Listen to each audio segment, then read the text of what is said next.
Welcome to part 2 of Mood's video manual. In this video, we'll look at the different ways you can customize Mood, as well as Mood's very powerful array of hidden options. Let's talk customization first. MISO stands for mono in, stereo out, and it'll split a mono signal into a stereo output.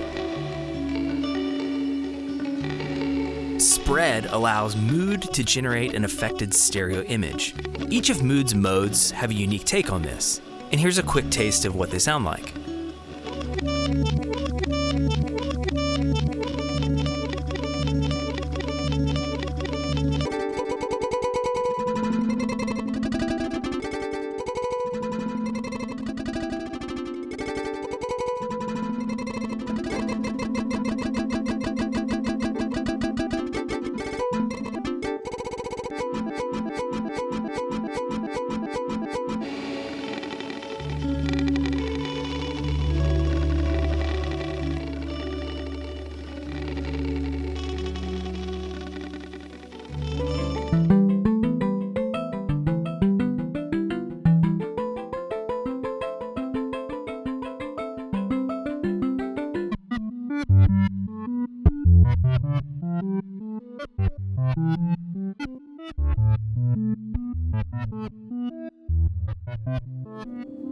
Dry kill removes your clean signal from the output of the pedal.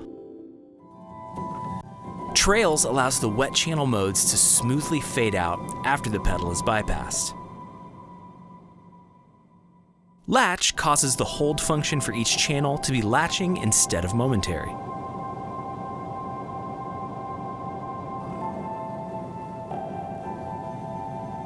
No dub reduces the microlooper feedback down to 0 for a quick way to turn the microlooper channel into a pseudo-live effect. You'll need to leave overdubbing engaged for this to work. The higher the clock knob is turned up, the closer it will track your playing.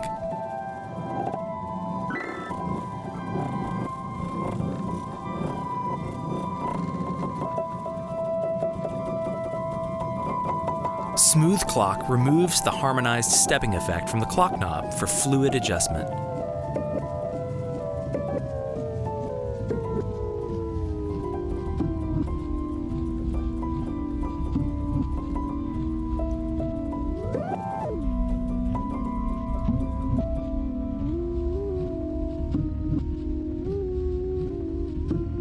Classic turns on classic mode, which brings back all the flaws and idiosyncrasies of Mood MKI, because sometimes those are just what you need. Clock noise, deteriorating loops, and more. Check out the field guide in this video's description for more specifics.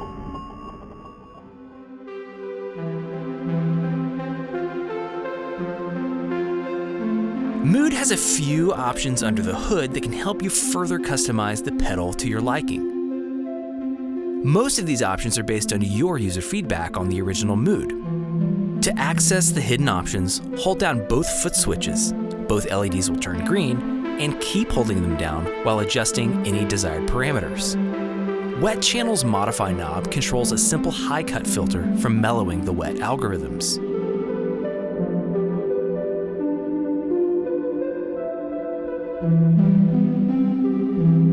The time knob controls the stereo width of the wet channel when the spread dip switch is engaged.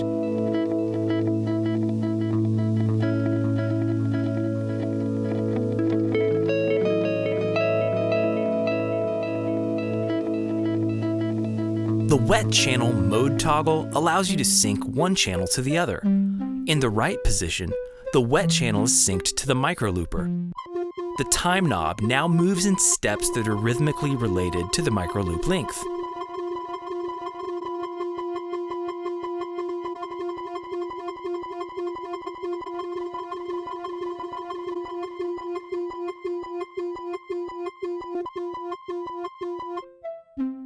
In the left position, the microlooper is synced to the wet channel. The length of the microloop is now set by the time knob.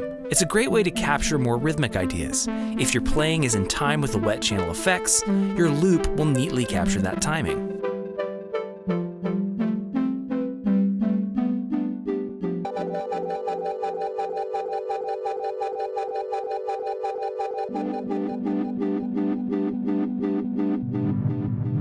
The Mix knob selects the waveform used by the ramping LFO. The shapes smoothly warp from one to the next.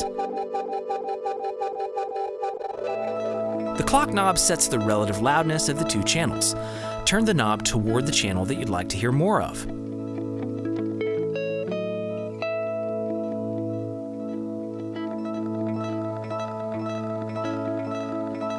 At noon, they're even.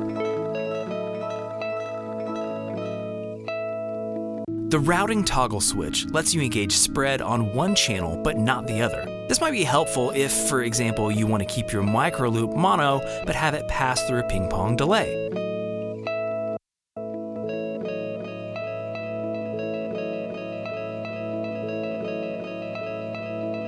When the toggle is in the middle, both channels will be affected by spread.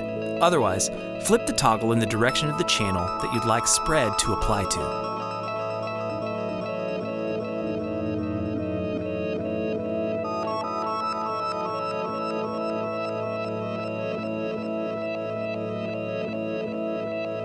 The length knob, when turned counterclockwise, will cause your loops to gradually fade while overdubbing for slowly evolving loops or the ability to treat the micro looper channel like a delay.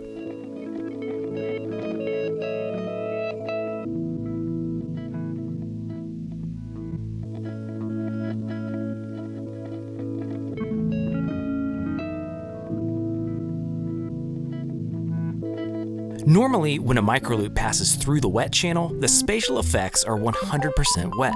But as the microlooper's modify knob is turned clockwise, some of the clean microloop will be introduced into the signal.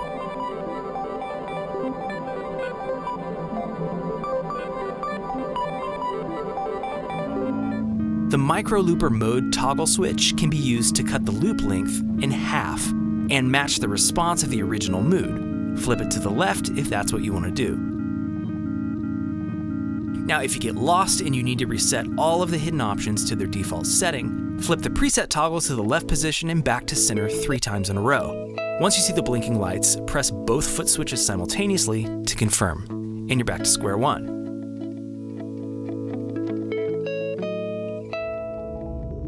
Okay, whew, we did it. You should now be up and running with Mood. If you'd like to dive in even deeper, be sure to check out Mood's field guide and MIDI manual. Thanks for stopping by and checking out Mood by Chase Bliss.